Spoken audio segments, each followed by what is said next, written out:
대통령 탄핵 끝의 당면과제들 시즌2입니다. 시청하시는 도중 구독, 좋아요 부탁드리겠습니다.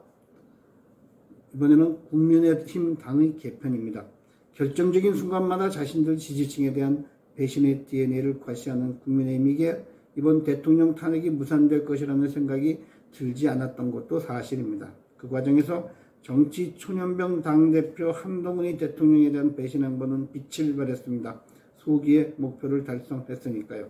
상황이 종료되면 자신의 처지가 어찌 될지도 모르고 한 줌도 안 되는 자신의 계보 의원들에게 탄핵 찬성을 지시한 그는 결국 물러나는 과정도 매끄럽지 못한 채 국민의힘 대표직을 마무리했습니다. 깨끗하게 탄핵 결정 직후 물러나지 않고 의총장에 불려와 내뱉은 내가 투표했나? 내가 계엄했나? 라는 발언은 당의 결정에 책임을 져야 할 대표가 할 말은 아닌 것입니다. 철부지 당대표의 투정으로만 들립니다. 몰락의 길을 가고 있습니다. 그에게 차기라는 것은 없을 것으로 단언합니다. 이번 사건 이전부터 당원 게시판 파동으로 이미 당원들로부터 신뢰성을 잃고 있던 그가 대통령이 계엄을 계기로 설 자리를 찾으려 했을 것으로도 짐작이 됩니다. 어쨌든 한동훈의 퇴진으로 국민의힘이 가야 할 길은 새로운 비대위의 구성일 것이며 이번 비대위는 그냥 당대표를 선출하는 가교 역할이 아닌 탄핵과 내란죄 수사에 대한 본격 대응을 할 수 있는 투사형 인사를 추대해야 할 것임은 물론입니다. 비록 한동훈은 물러났지만 그의 계파로 분류되는 의원들은 새 지도부가 감싸 대야 투쟁전선에 함께 해야 할 것입니다. 이것도 과제지요.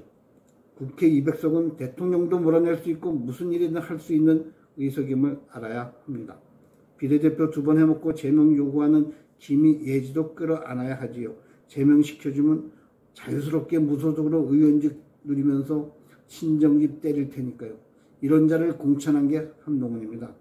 당 일각에서 모락모락 떠오르던 김무성 비대위원장 설은 본인의 고사로 마무리됐다고 하네요. 그나마 다행이네요.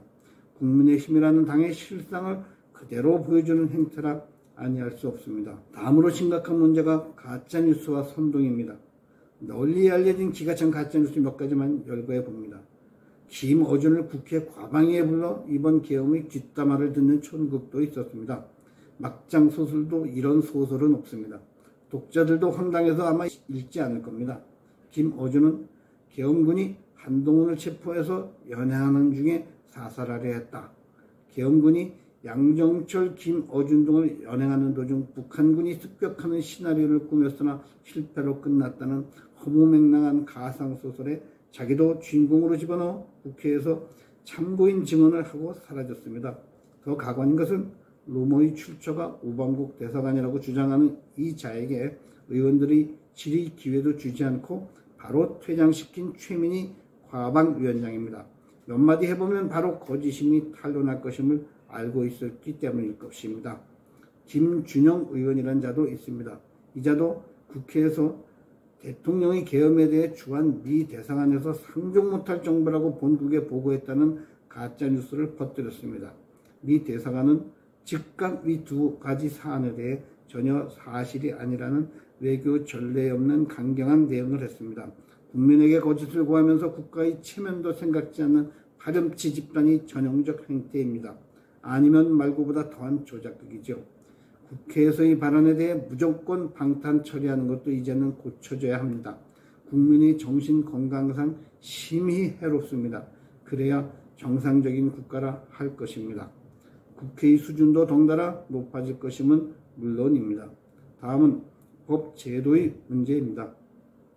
헌법에 보장된 삼권 분립의 한 축인 대통령 이하 국무총리 정부 고위급과 정치적 중립을 위해 신분이 보장된 사법부, 검찰 등에 대한 탄핵 소추가 의결 정족수만 차이가 있을 뿐 국회에 상정 후 72시간 내에 토론 없이 의결 처리된다는 것은 현재의 형평성을 잃은 제도라고 할 수 있습니다.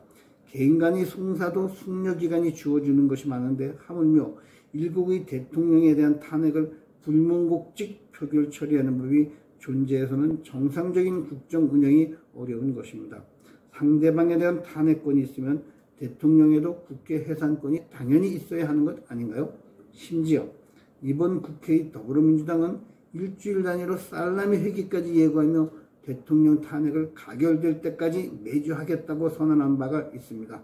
이런 게 진정 국정농단이고 내란죄에 해당될 텐데 모든 언론과 사법기관들이 눈을 감고 있는 것입니다. 기회주의의 바로를 보고 있는 것 같습니다. 폴리토크 김승재 주필이었습니다. 감사합니다.